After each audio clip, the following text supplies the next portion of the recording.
All right, welcome everybody to today's CV and Caffeine, the first one, or I shouldn't say the first one, but the last one before family reunion. And we are pumped, we are ready, we are excited, and we are going to be getting our learn on in a few days in Las Vegas.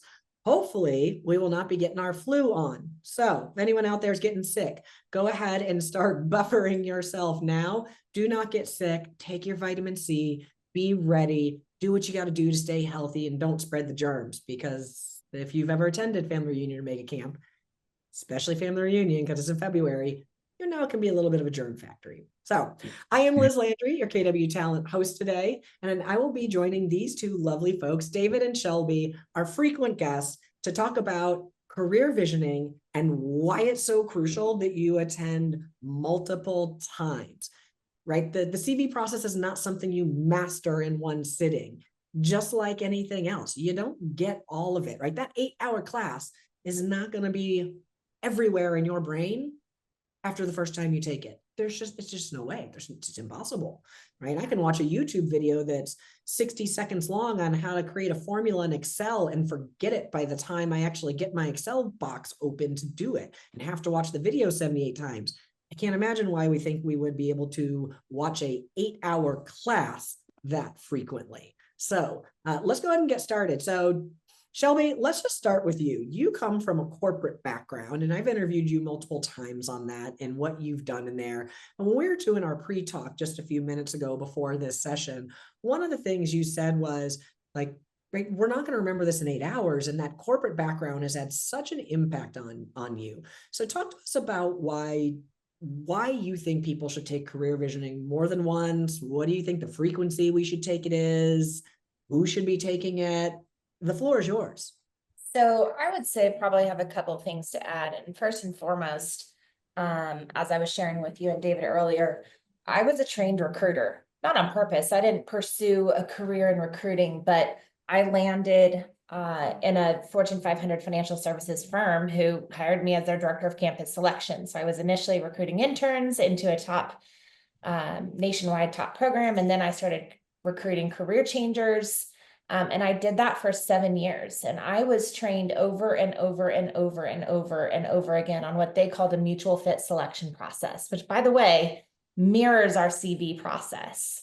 If you intend to recruit someone by meeting with them once, then maybe you don't need CV. But I have found that those who recruit people by meeting with them once tend not to retain those people because they don't know enough about whether there's ultimately an alignment. And so when you're trying to learn a process, Liz, like that's a lot to absorb. And I will say this, the very first time I went to KW's version of it, since I'd been trained in corporate America, a rainmaker who ran a team who closed 800 units a year, like annually for several years. He came up to me and he was like, that was way over my head. And I was like, okay, an 800 unit team. Someone who's been hiring and training and developing people, right? That's to have 800 units, that's part of your rhythm. Yeah, he said, he's like, I'm not even sure what stuck. Like that was way over my head. So my point is, it was probably more natural for me because I was trained for 7 years in corporate America, but I still go to this day, 11 years later at KW, because there's still things that I go, oh, I need to tweak that. I'm not really maximizing that portion of the process, right? You cannot absorb that in one sitting or one opportunity, even if you have a massive recruiting background. And 99% of people who are in real estate don't. It's interesting, when we look at that, one of the things I talk about a lot is, real estate agents who start businesses here, I can be in a room of 300 people and I'll ask, how many of you joined Keller Williams and said, I want to build a big team and I want to lead and manage people? And like maybe one person raises their hand. And then I ask the follow-up question and I say, how many of you are them? And like half the room raises their hand. They didn't get into real estate to interview people and to hire. Like that wasn't their chosen career path on it, but by proxy of being really good at what they did, which was working with buyers and sellers and selling houses. they ended up finding themselves in a position where they needed leverage and they had this opportunity to build something big. And now we're playing catch up, right? We're playing catch up on the leadership side and on the skill set side. And there's two ways to do things, in my opinion. You can do them the easy way, or you can do them the hard way. Just because it's the easy way does not mean it's quick, does not mean you don't have to work for it.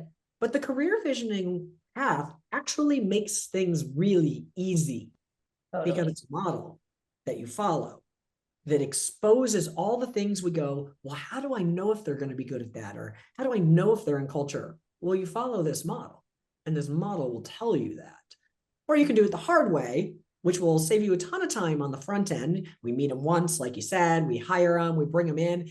And then you learn the hard way while they're in your business, like a wrench in a bunch of gears, breaking things that maybe they're not in model. Maybe they're not in culture. Maybe they're not the producer that you thought they were.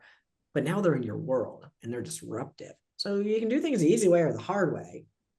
I like easy, right? Easy is this hand. I like easy. Easy is my jam. Give me the model. Let me do it. Let me succeed through a model. I don't need to recreate a wheel. That sounds way too hard, way too much work. Now, David, you've got a sports background. Yeah. You've done a lot of reps. We look Yeah, at no, like a rep. yeah, I think to me that's I think for me personally, I would modify what you said to either simple or hard. I think even if you quote unquote master, which I don't know, I don't think I've mastered that process yet, but I think if you, even if or when you do, I think it simplify the process. I think dealing with people remains to be hard no matter what. So, for me, People are always the problem, David. yeah, People are always the anyway, problem. I think that there's side to that coin is that even if you take the process, or if you learn the process and you study CV and you go through all of it, then you may end up having a lot of knowledge around the how-tos, and it really work at the highest level only if you actually have identified who and what you want. So if you know the process, but you're still unclear per se as to what's my avatar, like who's the person, what do they look like, what do I want? Well, I can still recite the process, but if I'm not clear on it, I'm still going back to square one every time, right? So I think that the whole concept of CV is twofold, and so that my sports background is, I mean, that's where I that's how I look at it. That's how I correlate everything. So, and what I'm saying is, if I'm drafting and recruiting for a quarterback, well, I'm not going to look at kickers. But if I'm not clear on my avatar, I may end up with a kicker thinking that he might be able to throw the ball. I'm still familiar. I know the process, I know all that, but because I wasn't clear on what I'm looking for, it still failed me, kind of thing. So I think that attending and taking this multiple times a year helps you clarify both sides of that coin. One is, all right, what do I really want my organization to look like? Who do I want to be a representative of the organization? What do they look like? How do they talk? How do they think? What role do they fit? So on and so forth. And then you apply the process to quote unquote your avatar. So, and I don't think you can successfully do this if you only take the class once. I mean, I don't, we're just kidding ourselves. Yeah, right. I mean, how many times have we read the MREA? I've been with Keller Williams nearly 2 decades, which is terrifying how that happened. If you'd asked 17-year-old me, I would have never have worked at the same place for 20 years. That was just unfathomable to me at the time. But I've read the MREA in its entirety, probably at least once a year. And I go back and visit sections of it frequently, right? Every week or so, every 2 weeks, I'm back in a section of the MREA absorbing it. And you know what's really interesting about it? I'm 100% convinced that someone's sneaking into my office and putting new pages in it. I'm like, where did this page come from? It wasn't there before. Because they always say, when the student is ready, the teacher will appear, right? Mm-hmm. It's the same thing when we're learning, whether that's career visioning, reading the MREA. we take out of something what we need or what we can handle at the time. And then the next time we're in a different place. We need something different out of it. We hear it differently. And so we're going to have a different context or a different vision and a different ability to absorb it. You know, when I look at career visioning, when I hired my first person versus when I hired my 250th person, I had a much different way of looking at things, right? I had different organizational clarity, to your point, David, of do I need the kicker or do I need a running back, right? Like which position do I actually need? Not just I'm in pain and I know I need help, but what help do I need? And then what makes that a good person for that position? Like what are the traits that make somebody good in that, right? It's so interesting when we look at career visioning, the difference when you make your first hire and then you make your 70th hire and you've attended career visioning once or you've attended it 50 times, or you take their KPA and you look at it during the hiring process and then you put it in a drawer never to be looked at again, or when you lead with their KPA on a regular basis. The absorption and the journey to mastering that material, because you're right, I don't think we ever really are like 110% that we truly master it. But on the journey to mastery of that material, we learn a lot of nuances and we learn a lot of different things based on where we're at the time too, right? For sure. For sure. I think the more you take it, the more reps you take at anything, the world looks different after every reps, right? You start and you feel like it's hard, and then at some point you're like, wow, I'm pretty good at this. And then you're like, well, maybe I could tweak this, maybe I could tweak that, and I think that's the people that are successful at a high level are the ones that are constantly learning and improving on it. It's not about being right or wrong, good or bad. It's just how can I, like I'm thinking of it from an athlete perspective, how can I shave half a second here? Like, is it the breathing technique? Is it a moving? Is it like what part can I adjust and shave half a second in my delivery or whatever? And I think it's the same thing in business, but for some reason, our industry resists repetition at a very, very high level. And I don't quite understand why, but it's just the reality of it. Like, right? I mean, you could use the same concept for bold, for I mean, any kind of training that we have, right? Because the world looks different every time you're taking it, and there's an opportunity to improve upon where you are every time you choose to take it. I think it's an appropriate time to say, as we're going into family reunion, we always tell that our folks on our team, like, make sure that you evaluate like what muscle needs to be strengthened before you go into family reunion, because you can't just go in family reunion and go, I'm going to go to this breakout and this breakout and this breakout and this breakout and this breakout, and they're all different topics, because you're going to come back and not implement anything because you have no clarity. You went deep in nothing, right? Yeah, you just got a lot of shiny objects now. Right. And so, David, I think to your point, being trained as an athlete, you were trained that repetition equaled mastery and performance, right? And if we can just absorb that as a whole, as a company, as people who run organizations, by the way, even if you're just a single agent who's going to hire one person, that one person needs to change your life, right? I remember Gary saying that when you go from being a single agent to inviting people into your ecosystem, even if it's just one, doesn't have to necessarily be a team of 20, you need to learn how to become a developer of people. You need to pretend that your next journey is going to get a master's in people development, right? Because you've learned to sell at a high level. That's why you need leverage. But if you don't learn how to hire the right leverage, and when you go to CV the first 2, 3, 4 times, I don't know about you, but I was just like, okay, I think I really get the difference between talent and non-talent now. Got it. Talent and non-talent, right? Then it's like, you got to learn the process. And as a CV instructor, I see a lot of people get overwhelmed by the process. So you're not going to learn the 5, 6, 7 steps by going once. You have to repeat those over and over again once you've already mastered, talent versus non-talent. And then I think I actually caught myself going, okay, I'm a good identifier of talent, but now I need to make sure I have a lens of what role I'm hiring for, because you can be you can get caught just bringing talent into your organization, but you also have to align that with like the tasks of the job and whether they're talent for that particular role, right? Well, that doesn't all happen by attending CV once or just twice.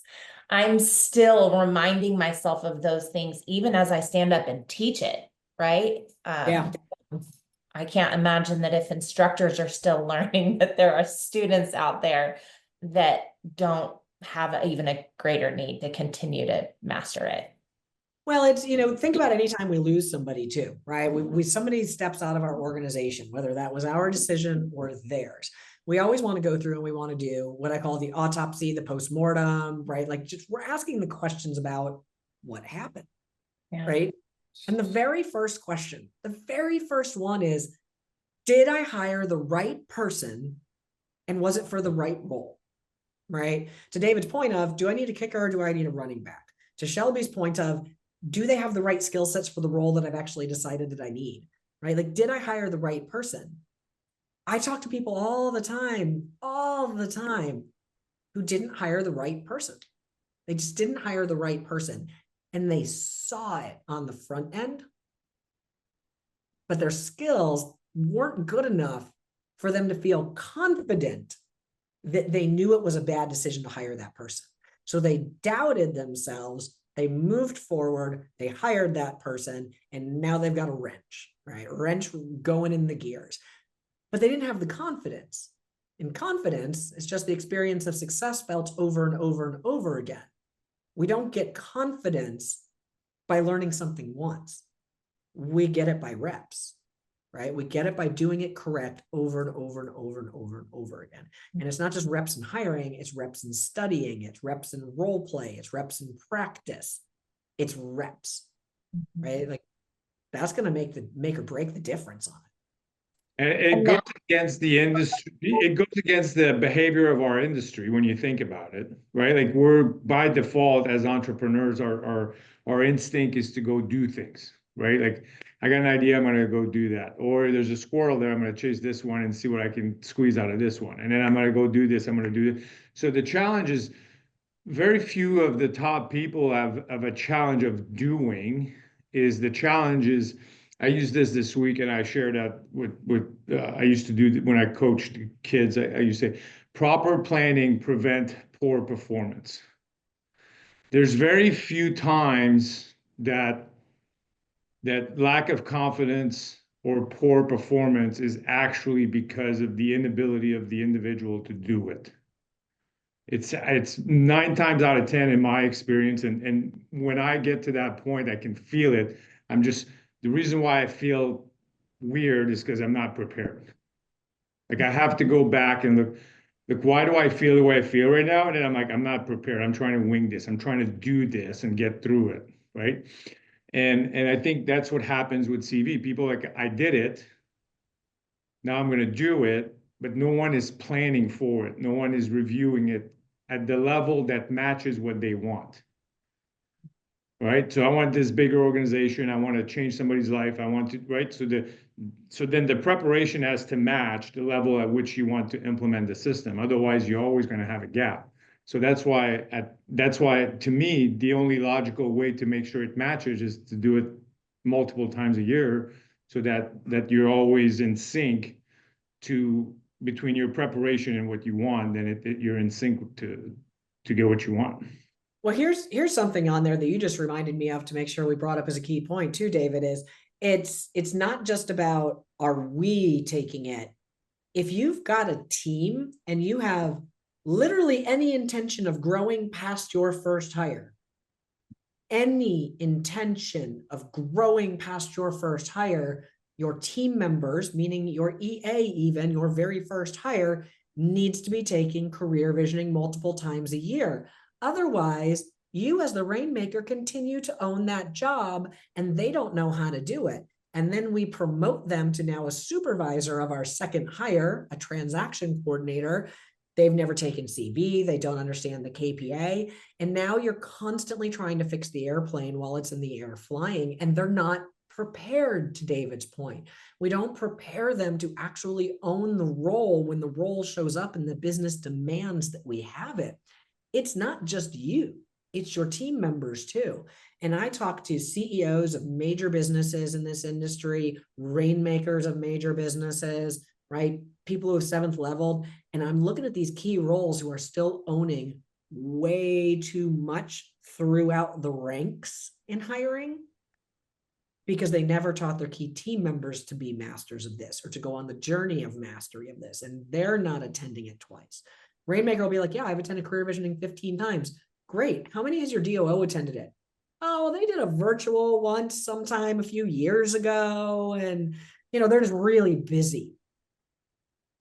Yeah, I mean, I think to that point, Michelle, as you know, Liz, who's sitting right out there, has taken it a myriad of times because she needs to be as good, if not better at it than Ricky or Brian or I do, right? By the way, Michelle's our DOO. She takes everybody through the process because at some point it's her hires, not our hires. And I would say, even if I can take that a step further, when I was a market center team leader, and I'm sure this is the same for you, David, but like my MCA, we would take to it over and over again because it really is a coaching product too. Like, let's be clear that the conversations that you learn and the methods in which to connect with a candidate are also coaching conversations. Like, as we're exploring the 33 questions or the life story or the motivational interview, all of those things are tools to get to the core of a person's hangups, right? And also what they want their best life to look like. And I think it teaches you how to really get to the core of a person, because while coaching can be a conveyor belt, meaning you implement the same conversation or process with all of your coaching clients, you also have to be able to uniquely adapt to each person's core issues, if you will, right? So I also think that CV being taken by really everyone helps develop the person as well as a leader, and enables you to learn how to connect with people to get them out of stuck places or ceilings, or right. And that's everyone's job. That's not just the team leader's job or the rainmaker's job. Yeah. And it's interesting you say that, you point that out, is right. It's a leadership tool too, right? It's a leadership tool too. When we look at the 5 phases that we go through with KW Talent, like our phase 1 is understanding ourselves and others and organizational clarity. Because if we don't have those 2 things, understanding ourselves and others, KPA will help you with that, and organizational clarity, what's the model you're building for the avatar that you're hiring, right? If we don't have that, then you may as well just be building a massive skyscraper on a stick bridge crossing the Grand Canyon. It's just doomed to fail. At some point, the pressure of it will break it and it will come tumbling down. Phase 1, right? Like phase 1, understanding ourselves and others. The CV process is that. It's understanding ourselves and others. You'll learn just as much about yourself the more you master that process as you will anybody else, frankly. All right, so we're down to our last couple of minutes. You guys know how this goes as regular guests here. Shelby, we will start with you. David, we will wrap with you. What's your key point takeaway, your mic drop moment, or your moral of the story? If we're going to leave our viewers today with anything before they head out the door for family reunion in a couple of days about CV, the most important thing you want them to take out of this, what is it? What's that moment for you? What's the thing you want them to take? Shelby? That's going to be hard to condense, so I'll do my best. I think I would say what I shared at the very beginning about the 800 unit rainmaker who was like, whoa, that was too much. I didn't get that. Specifically when I teach it, I want to make sure that people leave the room and they're actually able to like walk through the steps. So to me, I guess that's what I would leave people with. Like, until you can recite the steps of the CV process, you probably haven't taken it enough. Just like a sales process, This is a leadership process, and we have to be masters of both if we're going to have anyone in our ecosystem that is the right type of talent and wants to hang around you and your organization for the long haul. So I guess that's what I would say. All right, awesome. David. I think I would just I would say if you choose to hire either one person or 20, you're now in the people business, you're not in real estate. And if you choose to commit yourself to the people business, you need to have a tool in your toolbox that's going to allow you to win the people game. And CV is going to do that for you. So Perfect. All right. And here is mine. Here is my wisdom I will leave you all with before we go. The CV process doesn't have to be only when you are interviewing people. If you've taken CV or you're thinking you might want to hire somebody, but you're not even there yet, start CVing people you know. Start CVing your peers, your coworkers, the person in the office next to you. CV your team leader, somebody who should be familiar with this process. CV your spouse, CV your kids, CV anybody, right? Find somebody to practice on. To David's point earlier, it's about reps. The more you do this, the more confident you will become in this. And if you already have a team and you have those people, start practicing by going back and redoing it with the team members we already have, and then practice on others. You don't have to practice with a candidate. You can practice with anybody. You can go through different parts of this process. So start today, start the practice of mastery and start that journey, and make sure it's on your schedule twice a year, right? I think twice a year is probably a really good rhythm. We know that's a lot of time. We know that's a commitment, but it's an investment into yourselves and the people whose livelihoods you take into your care when you hire them. And that's important. So David, Shelby, thank you as always. I know it is a crazy week for everybody to join and take an extra 30 minutes out of their schedules to do this week. I will see you all in Las Vegas. For everyone who attended as guests today, thank you very much. If you need anything, you can reach us, right? We're in the event hall next week. We will see you there. Have a good day.